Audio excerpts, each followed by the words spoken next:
A Louisiana police captain says the Red Cross stopped him from praying with flood victims at a shelter. Captain Clay Higgins posted a Facebook video telling his story. He says a Red Cross worker in his town of Lafayette told him he could not pray because people might be offended, and he was then told to leave. Our First Amendment rights include the freedom of religion and the free practice thereof. Moreover, man, bigger than our own First Amendment, what's wrong with offering loving prayer to people that are in a shelter? Why would an agency like the Red Cross deny such a thing? Clay says he decided to go pray with the victims because, quote, this flood is in biblical proportion and I believe it certainly calls for a biblical response. He says he just wanted to offer love, encouragement, and compassion. It sounds like it's straight out of a science fiction movie, but a pair of doctors say they're planning on performing a head transplant from one patient's body to another. The plan is to perform it as early as next year, and now a Russian man has asked to be the patient. The man is confined to a wheelchair and suffers from a rare, often fatal genetic disorder that breaks down muscles and kills nerve cells in the brain and spinal cord. Because of that, his movements are limited to feeding himself, typing, and controlling his wheelchair. Still, the procedure remains highly controversial. Many scientists have spoken out against the plans, accusing the surgeons behind it of promoting false science and hopes. The Atlantic reports that if the surgery ends up being approved, it would likely take place in China or a country outside the U.S. or Europe because it would not be approved in the Western world. How long have you been sober? Almost a month this time. Longtime addict Kevin McCutcheon took what he thought was heroin earlier this month and nearly died. You've got tears in your eyes. Yeah, Because? because I'm here and I'm alive and I shouldn't be.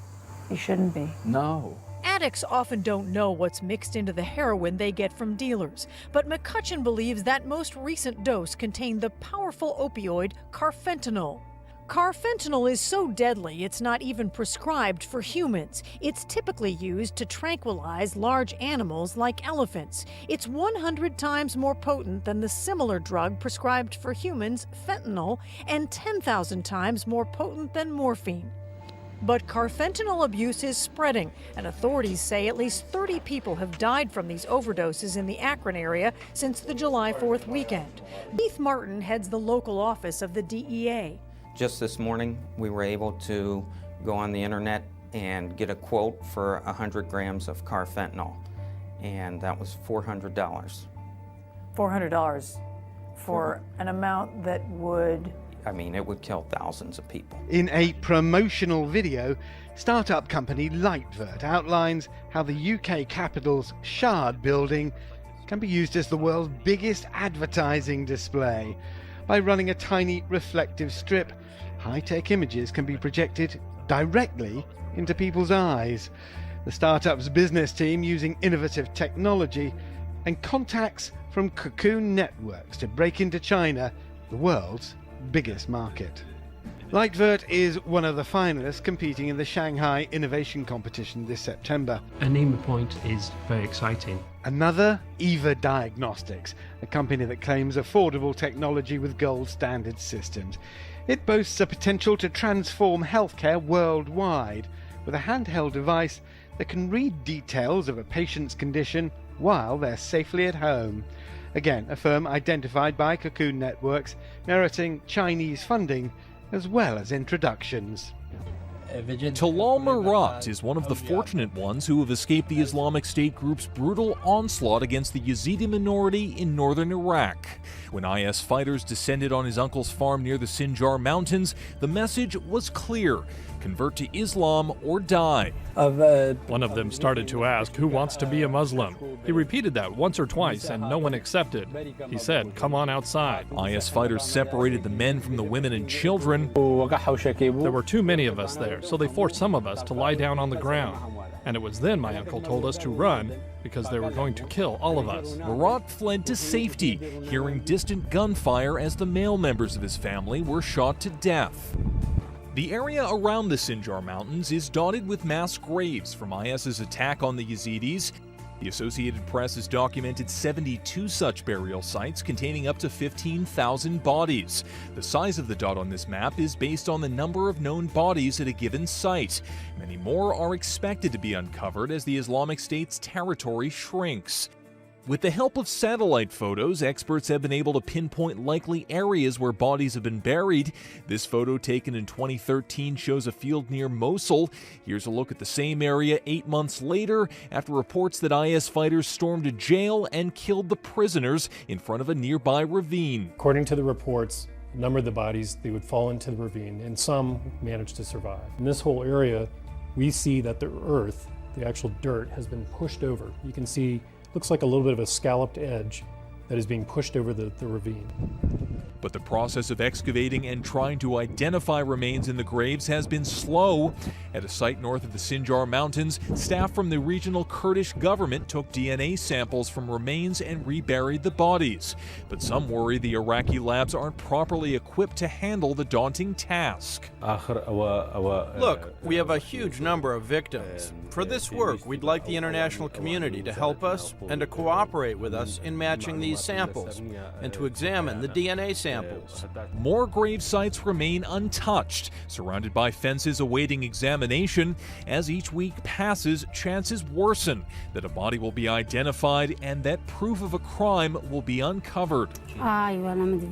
I want my husband to have a grave, so during Eid and other events I can take the children to see their father's grave, and we can visit him always. Now living at a refugee camp for Yazidi people, Talal Marat and his mother await permission to move his father's body. How did you all decide who would actually carry the baby? And that's a pretty serious discussion.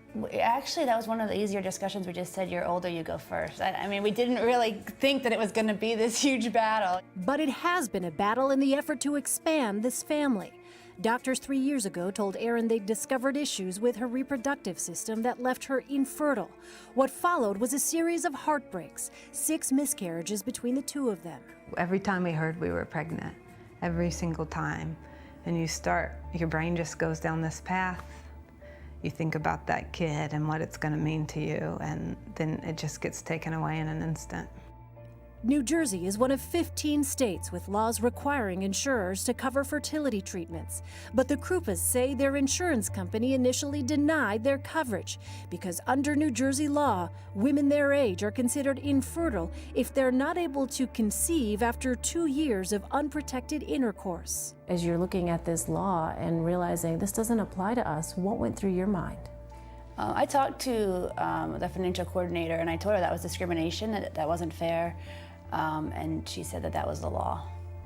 And what did you think at that time? I was furious, but it seemed like there was nothing we could do about it.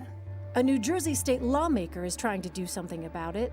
Assemblywoman Pamela Lamped is sponsoring a bill to update the language of the insurance mandate to allow it to apply to same-sex couples. I think that there's a momentum, in front of us with all that's going on in the country, and I think the momentum is here and now to be able to move this forward.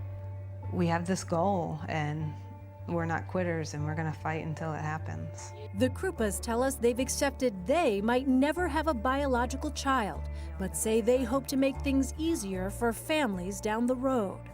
We just want to help other people that are experiencing this. It shouldn't be this painful.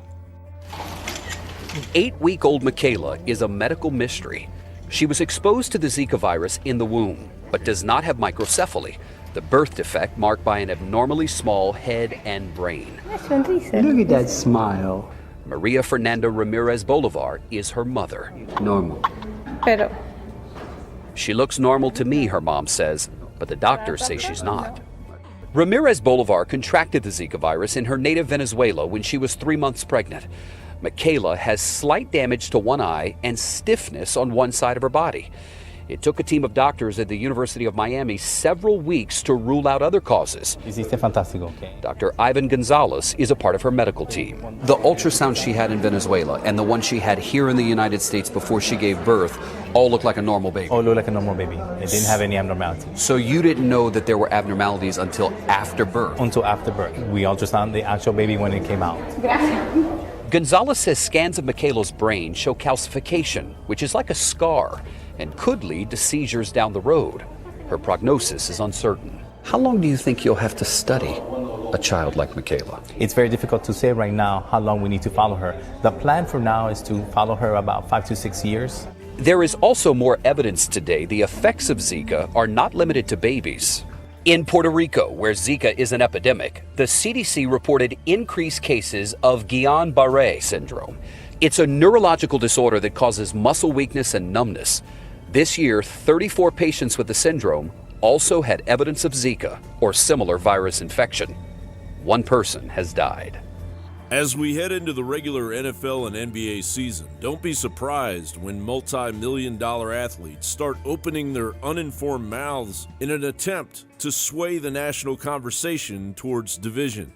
Case in point, 49ers quarterback Colin Kaepernick refused to stand for the national anthem, later explaining, "I am not going to stand up to show pride in a flag for a country that oppresses black people and people of color. To me, this is bigger than football, and it would be selfish on my part to look the other way. There are bodies in the street and people getting paid leave and getting away with murder." First of all, that was a statement of division. America is under a fierce attack by globalism. If we don't stand strong as united citizens, that anthem Kaepernick refuses to acknowledge may not eventually even exist under Obama's Trans-Pacific Partnership. Yes, we have an epidemic of bad cops getting away with murder, but this doesn't mean all cops are guilty, and it certainly doesn't mean the rest of America is either. It means our justice system is corrupt. Shouldn't the movement be renamed to Bad Cops Matter? When anyone with celebrity status supports Black Lives Matter, they are knowingly or blindly supporting George Soros, a self-described megalomaniac hell-bent on using his status as a foreign billionaire to divide the United States. Soros once wrote, "I fancied myself as some kind of god.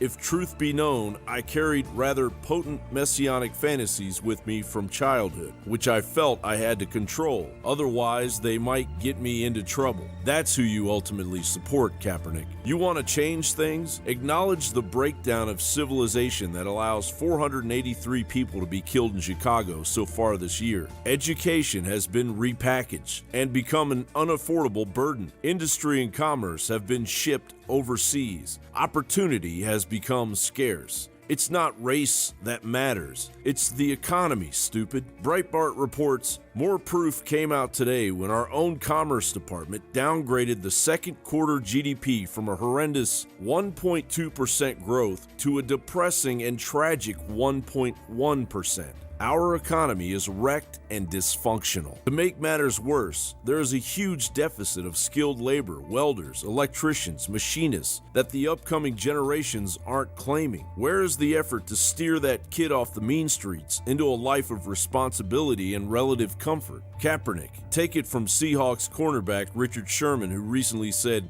"I was not suppressed by any man or woman, white or black. I worked myself up from Compton High School to a scholarship at Stanford University, and I did it myself. It is out of the mouths of cheap thugs that are hurting our young and taking away the chances they have to make themselves a productive part of society. Brothers and sisters, the only slavery in America now is the one you put yourself into." Kaepernick, isn't it just a little ironic that greater men than you have fought and died for your right to insult their sacrifice?